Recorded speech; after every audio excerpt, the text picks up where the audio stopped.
Nigeria, my great-great-grandmother left your country, an Igbo slave. We are family. Look how God blessed his children this week. Fufu. Fufu, man. Jollof rice. Ibe anyị daalụ n'ụkakụnụ nọ tata. Anyị ga-ege ntị Bishop TDJs, nwawa mụ tata mali Bishop TDJs. Onwe na onye n'ime anyị naanị. Nchọkụnụ gee ntị ka o si wee chọpụ ha na onye Igbo ka ọ bụ. Ndị a ncha na-asị na wa bụ na ndị Igbo na-ege m ntị. Mma nkwukwu okwu ka m yala ishiti unu n'ime ngashiti unu. Nka gwa unu anya dị arị unu isi n'unu bụ ndị Igbo. Ndị bụ ezigbo nwa afọ Igbo anya dị arịọ warịọ. Ndị niwe na-ekọma n'ọbalawa ka onye Igbo wa bụ. Anya dị arịọ warịọ ka wa si na ndị Igbo ka wa bụ. Wee kwe na onye Igbo ka wa bụ with their full chest. Wa accept ọ dị emewe ifele. Wee kwe onwe n'ife ifele dị anyị. You know when na-asị ife ncha anyị kọwasịga ịka na-asị na ibu n'onye Igbo anya dị arịọ ewele ya ido. Onye si n'oye ka bi ụnọ anyị ga-asị anụ a maka anya dị achọ ọ bụ na ị na-anya history ndị Igbo, ọ bụ na ị mali maka ndị Igbo ọfụma, ị ga-amanye na ndị Igbo amaghị na-ahafu nkewe, ndị Igbo amaghị na-etufu nkewe. Ifewa ji mala anyị bụ ndị Igbo dọ. Ọ bụ na ikirisikwe azọkwana ike ife kelime onwe grupu Igbo ọbụla ịnọ keje ebefu kawa na afụkwa na anyị bụ ndị Igbo na Chukwu gọzie anyị aba na eme ọfụma. Daalụ unu shinne welu unu mụ mala mụ ọkwa Ada Anịọcha 101 ọikpọm Ada Anịọma 101 azọkwana anyị sọskraịbụ ni ọ bụ na tata bụ nke izizi ya afụ anyị. Daalụ unu. I am Bo, Bishop T.D. Jakes. Anam na BBC News Igbo. To the Igbo people, I'm deeply delighted and grateful to have this opportunity to spend a few moments sharing with you, and learning more about you has been something that has fascinated me very much. All right. So we are delighted to have you on our platform, and we just want to ask, how did this whole Igbo thing come about? We heard in the news some time back that you traced your roots to be from the Igbo people. How did that come about? Why did you even go that far to start tracing your roots? So it all started when Henry Louis Gates, who is at Harvard, decided to do this DNA testing to see where my ancestry came from. And so it was me, it was Oprah Winfrey, it was Quincy Jones and several other people who participated in the initial study. And mine traced back to Western Africa and to Nigeria in particular, and the Igbo my ancestors were Igbos. And so it was fascinating. And oddly enough, I was the only one that was tested that was full-blooded African. Wow. Wow. So how did that That's very rare. How did that make you feel? Oh, it's indescribable. Yeah. It gives us something that we as African American people don't have, which is roots, as Alex Haley would say. It gave me a better understanding of my roots. It's very interesting how similar I am personality-wise to how Igbo people are described. It explains some things to me about myself that was very fascinating.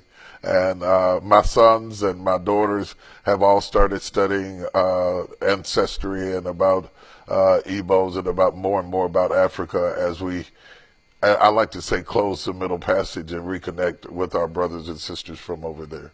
All right. So do you have like a direct connection, or maybe you have someone that introduces you to how Igbo people do things? Do you have someone you are in direct connection with that is Igbo? Everybody who's Igbo that I run into in America will always talk to me and teach me little things that help me to understand. Lacan has been quite helpful, and I'm still in the learning process, but I find it all very, very fascinating.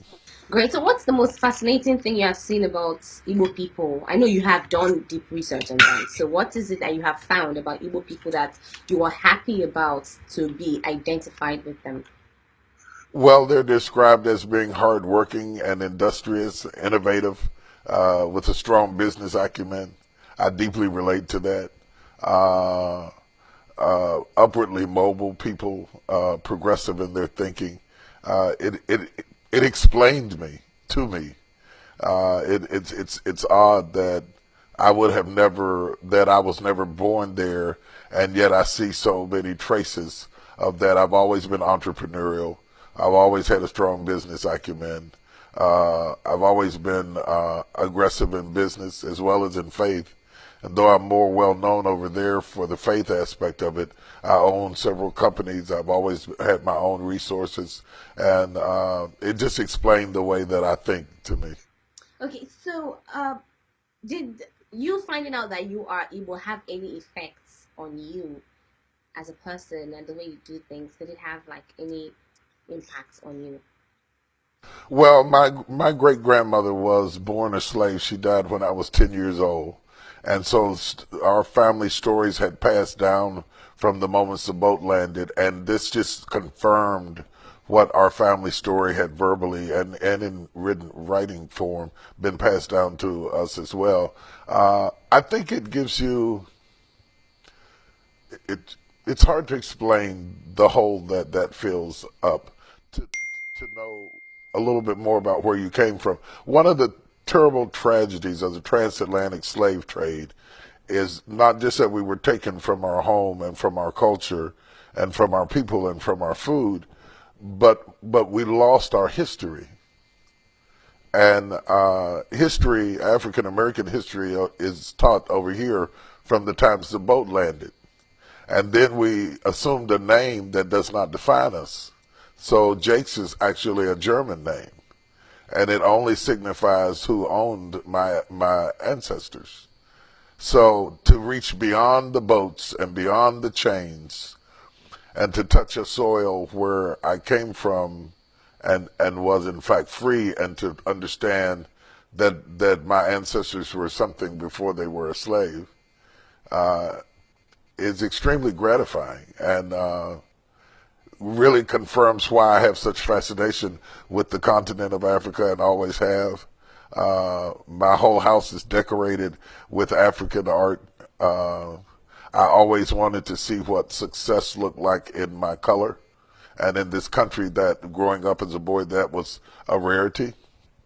And so most of my house has African art in it. I often wear African attire. Agbadas, when I preach, I find them very comfortable. I have all kinds of them, and people send them to me from everywhere. So I often preach in them, and I have a huge following in Lagos, Nigeria, and even above Dallas, and then Nairobi, Kenya, and then Atlanta. So it's pretty global, but I have a strong constituency in South Africa and Mozambique, and so we talk back and forth. So when I'm in Nigeria, I experience the food, and so I'll eat the fufu and the jollof rice and have those kinds of experiences, and it's really nice to me, really nice.